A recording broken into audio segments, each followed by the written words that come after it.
여러분 요즘 뭐가 가장 큰 걱정거리입니까?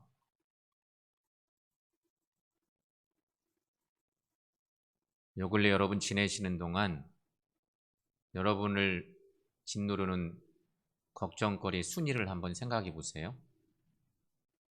뭐가 나를 걱정스럽게 만드나, 염려하게 만드나. 코로나로 인한 건강 염려증 많겠죠? 나 건강 잃어버리면 안 되는데, 이런 건강 염려증. 또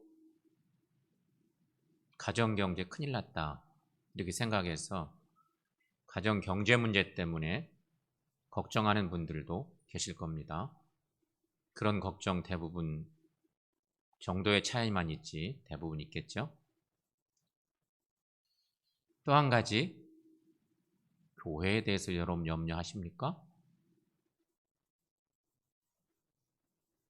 내 건강 염려하는 거 비슷하게 교회에 대한 걱정도 있습니까? 어때요 여러분? 교회 걱정돼요? 일부하고는 분위기가 완전히 또 다르네요. 솔직히 어때요 여러분? 교회 걱정돼요? 걱정하시죠. 걱정돼요. 건강에 대한 걱정, 가정 경제에 대한 걱정, 교회에 대한 걱정, 그 외에도 여러 걱정이 있죠. 그 염려가 있는데 교회에 대한 얘기를 조금 더 나눠보면 교회에 대한 걱정이 많아요. 우리가 교인이기 때문에 그건 다 있을 거예요. 걱정만 하고 계신가요? 거기에 뭔가 내가 실천을 하고 있는 것이 있나요? 여러분 어때요? 걱정은 대부분 해요. 근데 걱정하면서 뭔가 뭘 내가 하고 있나? 실천적으로 뭔가 행동하고 있는 것이 뭐가 있나? 이런 생각을 해봅니다. 최근에 수요예배 계속 올해 들어오면서 올해 특별한 주제들 가지고 말씀 나누다가 지난 수요일, 그 지난주 수요일, 2주 전에는 교회란 무엇인가? 그리고 지난주에는 교회에서는 뭘 하는가? 무슨 일을 하는가 교회에서는? 교회와 관련된 말씀을 2주간 수요일에 나눴습니다. 이 말씀을 준비하다가 보니 평상시 같으면 별로 중요한 주제 같지도 않고 중요하죠. 그냥 넘어갈 만한데 목사인 제게도 이런 주제를 가지고 말씀을 준비하다 보니 우리가 이런 주제로 말씀을 나누는데 우리는 뭘 하고 살고 있나? 그런 묵상이 되고 수요일 날 말씀 나누면서 살짝 언급한 것처럼 사도행전 말씀 속에 그 어려운 시기적 상황에 초대 교우들은 이랬다는데 우리도 그런 말씀으로 말씀을 나눠가야 되겠다. 당분간 적어도 9월 셋째 주 우리 교회 생일날까지 사도행전의 말씀을 통해서 이 어려움 시기를 말씀 안에서 헤쳐나갈 방법들을 찾아보자. 이러면서 이런 말씀을 함께 묵상하게 되는데 교회란 무엇인가? 교회에서는 무슨 일을 하는가? 오늘은 교회란 무엇인가를 한번 생각해 봅시다. 다 아는 얘기예요. 교회가 뭔가? 교회란 하나님의 집을 교회라고 말합니다. 이건 매우 1차원적이라고도 볼 수 있습니다. 굳이 얘기를 하자. 보여지는 교회. 두 번째, 교회란 성도들의 모임입니다. 우리는 대부분 이쯤에서 다 이해를 많이 하고 있습니다. 믿는 사람들의 모임이 교회다. 그렇죠? 교회란 예수님의 몸이다. 교회란 예수님의 신부이다. 갈수록 더 깊어집니다. 정말 이렇게 살고 있나? 다시 오실 주님이 오신다면 내가 이렇게 살아갈 수 있나? 신부되어 살 수 있나? 이런 묵상들까지 해보니까 교회가 얼마나 귀한 공동체. 그런데 여러분, 이 네 개의 중요한 성경적 교회의 의미가 있는데 교회는 하나님의 집이라는 의미, 첫 번째 그것을 먼저 붙들어 봅시다. 교회는 하나님의 집이라는 의미가 있는데 그런데 성서 전체를 통해서 보면 구약적 전통이 더 깊은 교회 이해입니다. 하나님의 집이다. 구약적 전통이 강해요. 구약 시대에는요, 성막과 성전이 있던 시대입니다. 우리가 잘 아는 것처럼 성막과 성전이 있었어요. 지내놓고 나니까 지금은 이것이 철저히 유대교적 전통에 매여 있습니다. 그러죠? 유대교적 전통입니다. 모세 시대에는 하나님께서 성막을 지으라 그래서 출애굽한 이스라엘 백성들 성막에서 사실 하나님께서 당신의 백성들을 만나고 싶어서 성막을 짓게 만드셨습니다. 회막문 앞에서 당신의 백성들을 만나신 것입니다. 솔로몬 시대에는 성전을 짓게 했습니다. 다윗의 성전 짓고 싶은 원이 있었지만 지을 수가 없었어요. 아버지가 다 만들어 놓은 성전 준비물을 가지고 아들 솔로몬이 성전을 짓고 성전에서 하나님을 섬겼습니다. 그런데 이런 시대가 지나가고 신약 시대가 왔습니다. 주님이 오신 거죠. 예수님이 오셨습니다. 예수님 오신 이후에 교회를 통해서 하나님을 섬겼습니다. 예수님 이후에 교회는 하나님이 임재하시는 하나님의 집이고 그게 하나님의 교회라. 새로운 시대의 교회가 열린 것입니다. 구약적 전통을 완전 넘어선 새로운 교회 시대가 열린 거죠. 그게 오늘날 교회입니다. 바울은 디모데전서 3장 15절에서 그 유명한 말씀 우리에게 주고 있습니다. 여러분 함께 읽습니다. 만일 내가 지체하면 너로 하여금 하나님의 집에서 어떻게 행하여야 할지를 알게 하리 함이니 이 집은 살아계신 하나님의 교회요 진리의 기둥과 터니라. 아멘. 여기 말씀에 주목해 볼 것, 하나님의 집, 하나님의 교회라는 말이 동시에 쓰이고 있어요. 하나님의 집, 하나님의 교회. 분명한 건 여러분, 예수님 이후에는 성령 강림의 역사로 말미암아 새로운 교회가 열린 거예요. 어마어마한 대변혁이 일어난 새로운 교회 공동체가 만들어진 거죠. 새 시대 교회가 만들어진 것입니다. 어떻게 만들어졌을까? 이 엄청난 교회가. 이런 물음들을 성서 속에서 그러면 어떻게 가능했을까? 이 새로운 교회 공동체. 예수님은 이 땅에 오셔서 공생의 사역을 감당하시다가 공생의 사역 중간에도 그리고 당신이 하늘로 승천하시기 직전에 당신의 제자들과 사랑하는 성도들에게 자꾸만 말씀하신 것이 있습니다. 주님이 약속하시고 말씀하신 것. 요한복음 14장 12절 말씀을 보면 이런 말씀이 있습니다. 나를 믿는 자는 내가 하는 일을 그도 할 것이요 또한 그보다 큰 일도 하리니. 제자들에게 이런 공생의 사역을 한참 하시다가 당신이 떠나가야 되는 것을 예언하실 때 걱정하는 제자들을 향해서 이런 말씀을 하신 적이 있습니다. 그리고 십자가에 달려 돌아가셨다가 부활하시고 승천하시기 직전에 당신을 마지막에 보는 그 공동체원들에게 주님이 하신 약속의 말씀들이 또 있습니다. 사도행전 1장 4절 말씀 여러분 함께 읽습니다. 사도들과 함께 모이사 그들에게 분부하여 이르시되 예루살렘을 떠나지 말고 내게서 들은 바 아버지께서 약속하신 것을 기다리라. 아멘. 그리고 또한 그 본문의 단락에 1장 8절 말씀, 사도행전 1장 8절 말씀도 마지막처럼 또 하시죠. 함께 읽습니다. 오직 성령이 너에게 임하시면 너희가 권능을 받고 예루살렘과 온 유대와 사마리아와 땅끝까지 이르러 내 증인이 되리라. 아멘. 익숙한 하나님의 말씀들입니다. 그렇다면 여러분, 이 하나님의 약속을 알게 된 120명의 이 그리스도인들은 어떻게 했을까 하는 것입니다. 아는 것도 중요한데요. 아는 것은 그리 중요한 게 아니에요. 아는 것이 너무 많아서 문제가 될 수도 있어요. 알면, 깨닫게 되면 아는 만큼 실천하는 게 중요해요. 신앙생활은 말할 것도 없죠.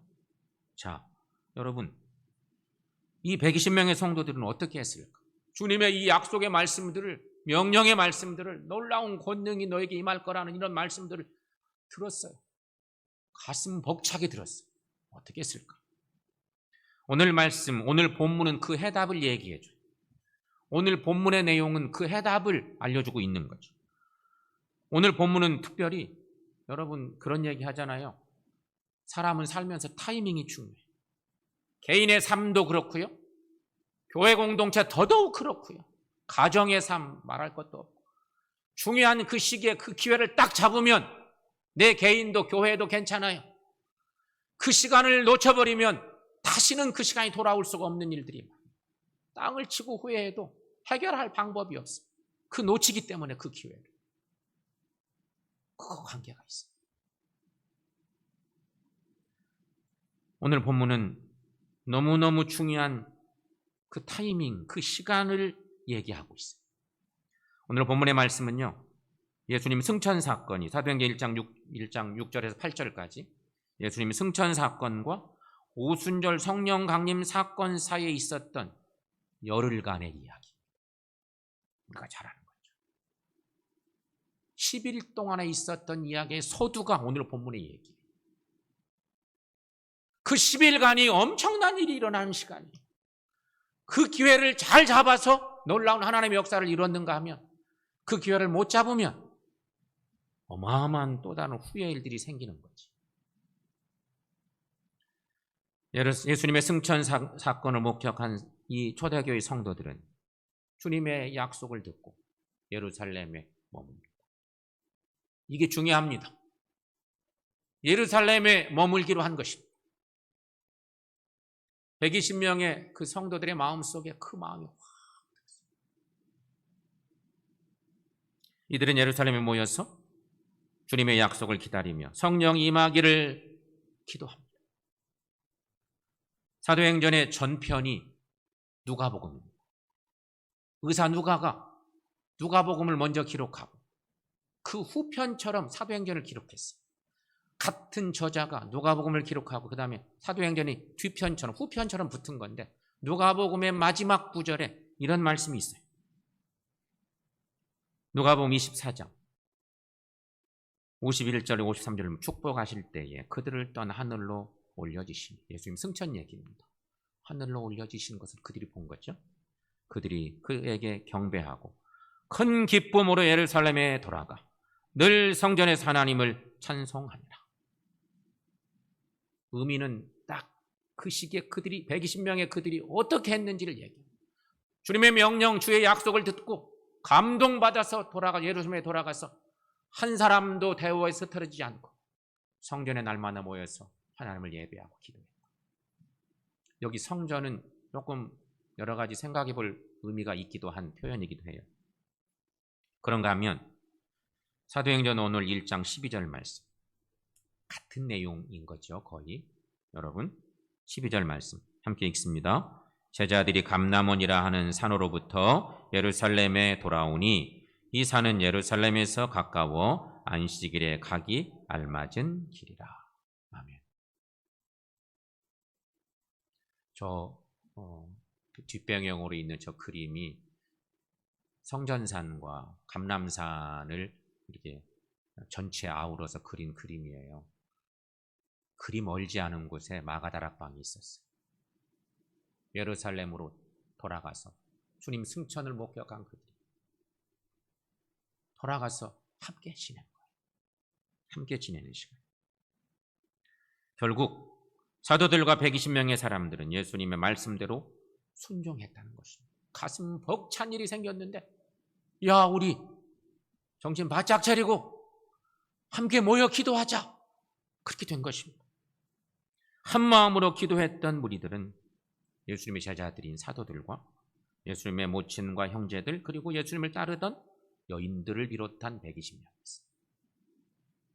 상당히 많죠. 이게 숫자가 작은 숫자가 아니에요.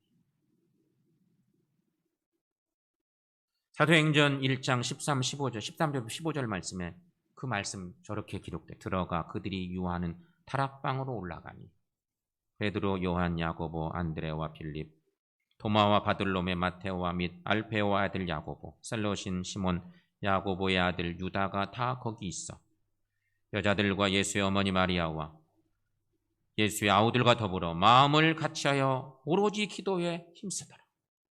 모인 무리의 수가 약 120명이나 되더라. 이렇게 말씀하고 있습니다.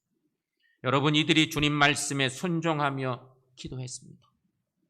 주님이 명령이고 약속이기 때문에 돌아가서 성전에 모였다는 표현도 있지만 마가다락방에 모여서 기도한 거예요. 계속 기도하고 간구하고. 그랬더니 주님 약속대로 성령이 강림하셨습니다.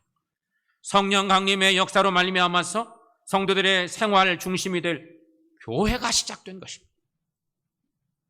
성도들이 10일 동안 모여 기도했더니 그 놀라운 역사를 경험한 그 마가다락방은 결국 예루살렘 초대교회의 모체가 되는 것입니다. 이로써 여러분, 구약 전통의 성전 시대가 지고 구약 전통의 성전 시대가 가고 이제는 신약 시대의 새로운 교회 시대가 세워진 것이죠. 성도들의 모임이고 예수님의 몸이고 예수님의 신부가 되는 교회가 만들어진 것입니다. 그게 새 시대가 열어주신 교회 공동체인 것입니다. 새로운 시대 교회는 보이는 예배당이 아니에요. 주님이 원하시는 교회는 성도들의 모임이고 예수님의 몸을 이루는 지체로 살아가는 것이고 영적으로 주님 다시 오실 때 주님 맞이할 그리스도의 신부로서 살아가는 교회 공동체. 그 교회가 성령 강림과 함께 시작된 교회였습니다. 그렇다면 여러분, 전혀 새로운 신약의 교회 공동체는 어떻게 만들어졌나? 오늘 말씀 속에서 다시 한번 정리해 봅시다. 첫째는 주님의 약속을 붙들고 기도했다는 것입니다. 주님의 약속을 붙들고 10일 동안, 그때는 10일은 몰랐어요. 사실은 주님의 약속에 의지해서 그냥 기도한 것입니다. 자기들이 약속한 것도 아니었을 거예요. 우리 전부 다 떠나지 말자, 그런 건 아니었을 텐데 너무 감동받고 나니까 함께 모여들어서 기도하기 시작했습니다. 120명의 성도들은 오직 예수님의 약속만 믿고 자기들의 생업을 모두 포기하고 기도했습니다. 기도하며 기다렸다고 하는 것은 참으로 대단한 믿음의 소유자들이었음을 보게 합니다. 여러분 생각해 보십시오. 열흘만 기도해라 그런 게 아니었어요. 약속을 붙들고 기도하라는 거예요. 기다려라, 기도하라는 얘기죠. 주님의 약속처럼 말씀을 믿고 하루를 기도했는데 아무런 반응이 없는 거예요.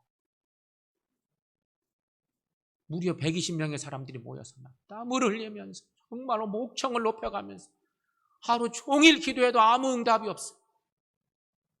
이틀째도 3일째도 아무런 응답이 없어요. 3일이나 기도했는데 아무 응답이 없다. 우리 같으면 어떨까요? 여기저기서 슬금슬금 빠져나가는 소리를 생겨라. 대우에서 흩어져 나가는 데 생기는 거야. 아유, 집에 가면 할 일도 많고 나 지금 바빠 죽겠는데 야 3일 동안이나 죽을 뻔했다. 야, 막 이러면서 슬금슬금 빠져나가. 그럴 만도 해요. 그런데 그러지 않았어요. 그들은 마가다락방의 120명은 예수님의 약속하신 성령 임할 때까지 기도한 거예요. 그거 10일이었어요. 10일간 기도했다. 약속을 붙들고 기도했다. 어마어마한 일이에요. 그런데 더 놀라운 건 여러분, 120명의 성도들이 한 마음이 되어서 기도했기 때문에 놀라운 역사가 일어나는 거라는 거죠. 이것은 참으로 대단한 일입니다. 그만큼 주님의 약속을 붙들고 간절히 기도했던 것입니다. 드디어 열흘째 되던 날, 그냥 막 믿고 기도한 거죠. 5일째, 6일째, 7일째, 8일째, 9일째. 날짜가 하루 하면 갈수록 아마 그 대우가 흐트러질 법도 한데 그러지 않았습니다. 열흘째 되던 날 오순절에 성령이 임하였습니다. 불같은 하나님의 영이 임하더니 제자들의 가슴이 뜨거워졌습니다. 방언이 터져 나왔습니다. 그리고 나가서 복음을 증거하기 시작했습니다. 사람들이 구원받고 회개하는 사람들이 많아지고 사람들이 몰려들기 시작했습니다. 순식간에 놀라운 새로운 교회 공동체가 만들어진 것입니다. 이렇게 해서 예루살렘의 초대교회가 시작된 것입니다. 성전은 없습니다. 다락방 같은 것들만 많지. 화려한 예루살렘 성전 같은 건 필요하지 않아요. 그런데 수많은 교우들이 모이기 시작한 거예요. 사랑하는 여러분, 이것이 놀라운 하나님이 계획하신 새로운 초대교회의 태동의 이야기. 성도 여러분, 이러한 원리는 오늘날 교회 생활에도 똑같이 적용되어야 합니다. 지금도 교회의 모든 일은 오직 기도에 힘쓰는 데서 시작되어야 한다는 것이, 지금도 교회에 어려움이 생기면 반드시 기도하는 자리로 돌아와야 한다는 것이 성서가 전하는 영적인 진리인 거죠. 지금 교회는 최대 위기를 겪고 있습니다. 분명합니다. 어마어마한 위기의 터널을 지나고 있는 거죠. 새 시대의 교회란 무엇인가? 오늘 우리는 그런 묵상들을 해봅니다. 새 시대의 교회란 무엇인가? 교회란 믿는 사람들의 모임이 교회입니다. 성도들의 모임. 하지만 코로나로 인하여 교회가, 성도들의 모임이 어려운 시대에 모이기를 힘쓰지 못합니다. 여러 가지 자기 합리화도 많습니다. 주일에 모이는 것조차 어렵고 나머지 다른 모임들은 더더욱 어려운 시간들을 보내고 있습니다. 하나님은 오늘 우리에게도 말씀하십니다. 약속을 붙들고 예루살렘을 떠나지 말고 오직 힘써 기도하라. 똑같은 원리로 말씀을 주시고 있습니다. 2000년 교회 역사가 이것을 증명해 주고 있습니다. 기독교 역사를 보면 기도가 준비될 때 초대교회와 같은 성령 강림의 역사가 끊임없이 일어나는 것을 볼 수 있습니다. 1700년대 영국에 있었던 요한 웨슬리에 의한 부흥도 기도의 결실 때문이었습니다. 거의 같은 시대에 미국 장로교 목사였던 조나단 에드워드 목사에 의한 영적 대각성 운동도 기도의 결실 때문이었습니다. 우리나라 얘기해보면 1907년 평양 대부흥운동, 평양 대부흥.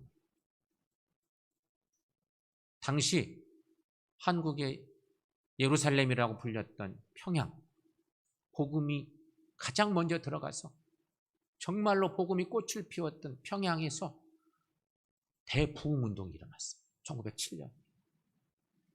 전국으로 확대돼요. 그 운동이. 평양에서 불을 지폈어요.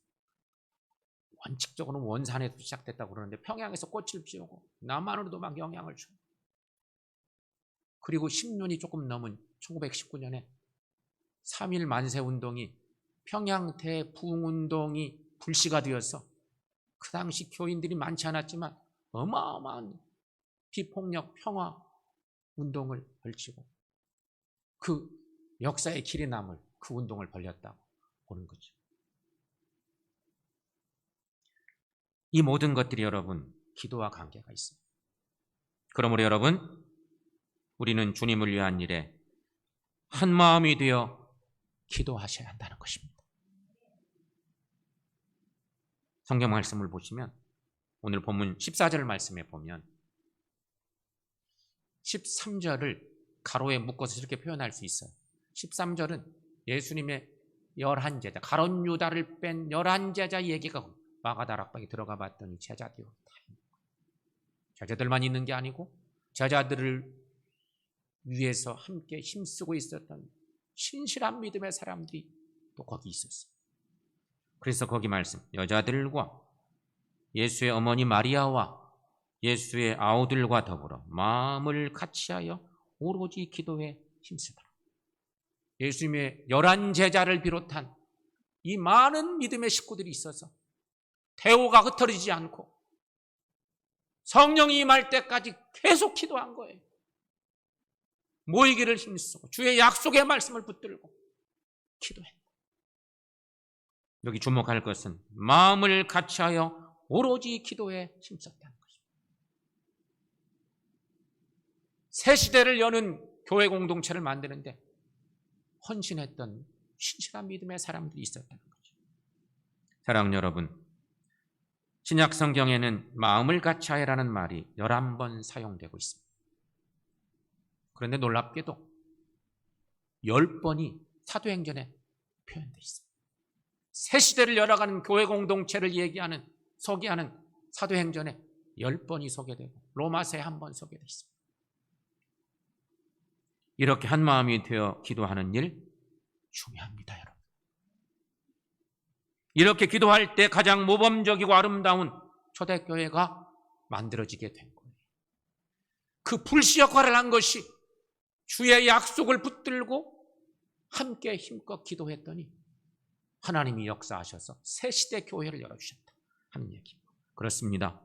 교회가 진정으로 아름다워지고 성장하기 위해서는 반드시 주님 약속 안에서 하나가 되고 마음을 같이하여 기도하는 일입니다. 그러므로 우리들도 주님께서 주신 약속을 기다리며 오로지 한 마음으로 기도하는 우리 모두가 될 수 있기를 축원합니다. 사랑하는 여러분, 유명한 바울 사도 바울은 모든 초대교회에 편지하면서 항상 강조한 것 하나 있습니다.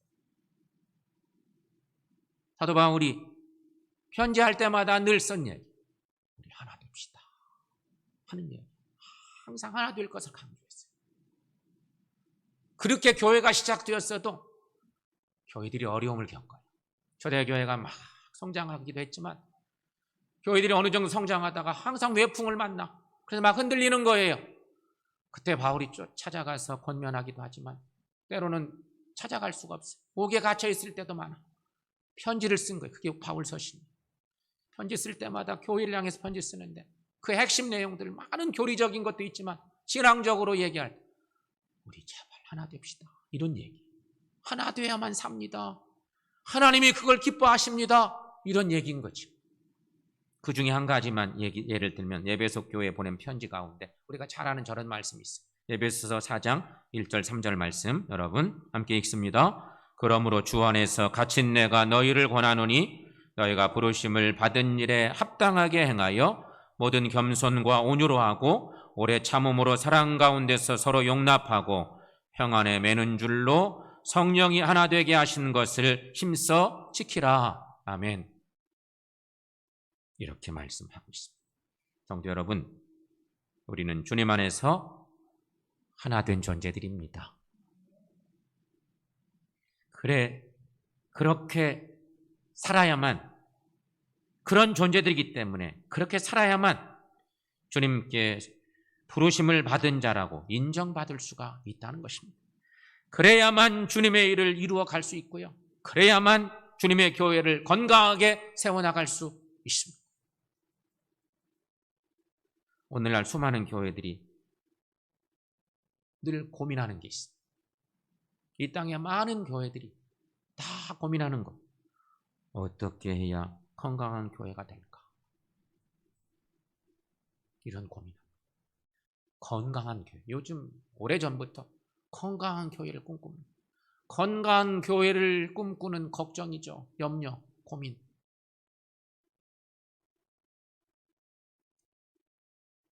이 시기에 더더욱 그런 물음들이 우리에게 필요해요. 그런데 그 답을 오늘 본문이 얘기해 줬어요. 주님 약속 안에서 하나 되고 한 마음으로 기도에 힘쓰는 일이에요. 이게 답이에요. 초대교회를 이루었던 그 예수님을 사랑하는 그들은 하나님의 이 놀라운 역사를 몰랐어요. 믿고 실천하며 간 건데 그 역사를 그들을 통해서 하나님이 이루어주신 거였어요. 그 위대한 유산, 교회 공동체를 우리가 받고 살아요. 구약의 성전 시대가 아니라 신약의 이 새로운 교회 시대를 우리가 선물로 받고 살고 있어요. 어떻게 살고? 그것은 오늘 본문이 그 답을 얘기하고 있죠. 성도 여러분, 기도하기에 이미 늦은 사람은 한 사람도 없습니다. 부흥에서 제외된 사람도 더더욱 없습니다. 다만 하나님의 부흥에 대한 약속을 믿지 못하거나 기도하지 않는 사람만 있을 뿐입니다. 사랑하는 성도 여러분, 우리 모두 마가다락방의 120문도가 되십시다. 120문도처럼 우리도 주님의 약속을 확실히 믿고 사십시다. 주님의 약속이라면 어떤 것이든 붙드는 것이 필요합니다. 그리고 오로지 기도에 힘쓰며 사십시다. 그래서 주님의 교회를 더욱 든든히 세워나가고 이 어려운 시대에 주님 보기에 아름답고 합당한 우리 새샘재단 주의 교회를 만들어 나가는 우리 모두가 될 수 있기를 축원합니다.